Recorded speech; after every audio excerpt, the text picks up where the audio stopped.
Reporter Aaron McPike and Roll Call's David Drucker. And a welcome to the both of you. So guys, what is the conventional wisdom on the latest Gallup numbers? We just got them in. It's 49-46. They didn't move at all. Did the new jobless numbers trump the president's tough debate performance or not? David? Well, I think that it's still too early to tell how the president's, how the job numbers competed or are competing with the debate. What we have seen in the past couple of days is the president's approval number tick down in Gallup and his disapproval tick up. We saw Romney's position in Gallup tick up a little bit. And so I think that time will tell, and it's really all about what the campaigns do with things going forward. And also, in terms of the job numbers, how Americans feel about the economy. I've been saying this for 6 to 9 months.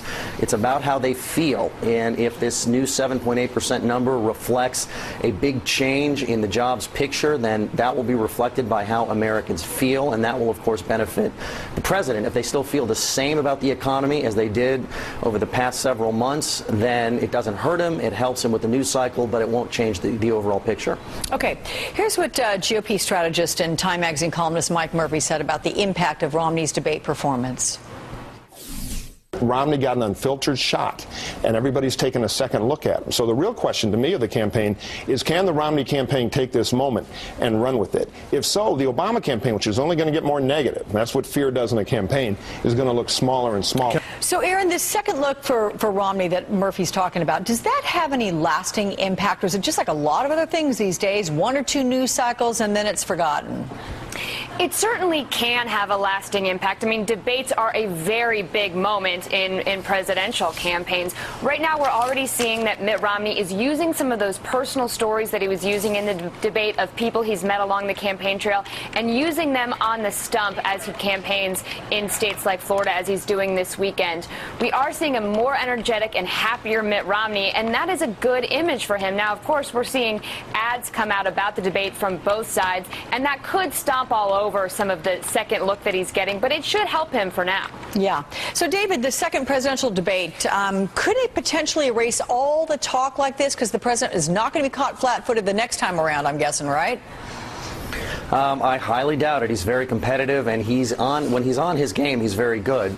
So what I think this does is raise expectations to a degree for Romney, but ironically also for the president, because all of us are expecting him to come out with guns blazing. I think for Romney, the key is not that he needs to decisively win again the way he did with the first debate, but if he can hold his own and look as sharp as he did, then even with a really good, strong Obama performance, people would look at Romney and go, hey, that wasn't a fluke, that was for real. But clearly with a strong Obama performance, it could and probably will change the opinion of him heading down the stretch in terms of people that looked at the first debate and weren't happy with him. They could look at him a second time and go, okay, he's still the guy that I thought I liked. And so a lot of this really depends, and Aaron touched on it, in terms of what the campaigns do coming out of this debate, the sort of news cycle out of the vice presidential debate. There's a lot of unknowns. I still think it's a very tight race, and it's competitive. Aaron, all morning today, the Obama camp tried to portray Mitt Romney as mixing facts with falsehoods. You think that narrative can, in any great way, rewrite debate impressions? It can, and we saw the president do this just the morning after the debate, Thursday in Denver. They were essentially calling Mitt Romney a liar, and David Axelrod said something like, not surprisingly, he'll say anything on a conference call that the campaign did with reporters, and ads are using that too. They're going back to this argument that Mitt Romney is a flip-flopper, that he will say anything to get elected. And if that starts to take hold, then that could be very powerful for the Obama campaign. Hey, David, will you take a look at this week's New Yorker cover if you haven't seen it? It's really quite damning. Mitt Romney there at the debate podium next to an empty chair. That image notwithstanding, do you get a sense those in Democratic circles may have negatively overreacted to the president's performance?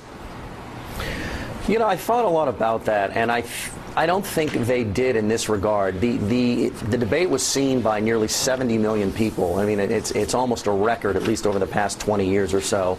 And you know when something permeates culturally when it ends up on Saturday Night Live, and you get these kind of covers. So especially when you thought you were winning going away possibly, and you have an evening like you did the other night, I can understand why people are really upset in terms of the president's supporters. It doesn't mean the campaign's over. It doesn't mean that the trajectory was even changed. It means we have still a competitive race, but it's very clear that if the shoes had been reversed and the president had trounced the governor, we'd probably be talking about the campaign possibly being over. So it was kind of a big deal. Yeah, I see your point there, and I agree with that. Hey, Aaron, vice presidential debate on Thursday. What do you expect, and how important is it? It is important. It is not as important as the following debate the next week, the presidential debate in Hofstra. But I think Joe Biden and Paul Ryan might be very evenly matched because, of course, Joe Biden was in the Senate for 36 years. He knows the federal government inside and out. And Paul Ryan jokes about how he's been reading federal budget since he was 22 years old. So they both will have a lot of data to go with. They obviously come at it from different perspectives, but I think they'll be very evenly matched. Aaron McPike, David Drucker, thank you guys both so much.